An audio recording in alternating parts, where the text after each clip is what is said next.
Sa Batangas ni Sir Nolly Boy. Yan. Kasi Batangas, Lumi ang nakalagay dito.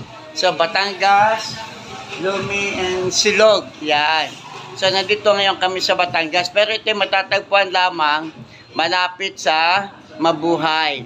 Muli namin titikman ang kailang pinagmamalaking pagkain na napakasarap na dito lamang matatagpuan talaga. Grabe. Talagang ulit-ulit kayong kakain dito sa kanilang lugar. Talaga namang swak na swak sa panlasa, swak sa presyo, at talaga naman, grabe.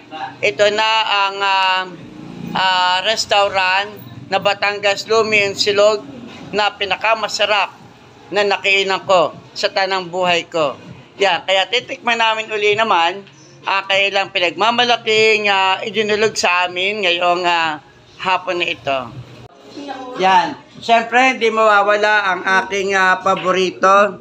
Sabi ni Meta, ilapit ko daw mukha ko. Oh my gosh. Meta, love you.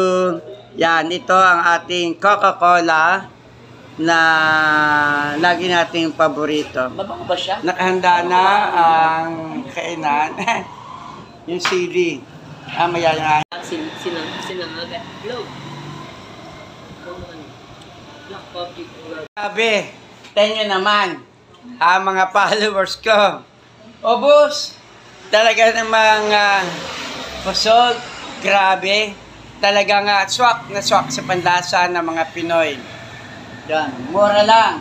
Ang bayad ko lang, may itlog ka na. Ay, 2 rice ang akin. Magkano? 139. Ilan? 139. O, 139 lang. Busog ka na. May isang itlog, may karne, may coca pa, at 2 pang rice. So, 139 lang. Sa kasama ko, pansit. Ayun, naubos. Oh, talagang nagutom.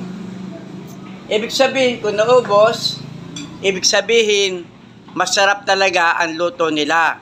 Kasi kung hindi ito masarap, ibig sabihin, may tira kami. Talagang simot na simot. Yan. Okay, aesthetic followers, muli, maraming salamat sa inyo lahat.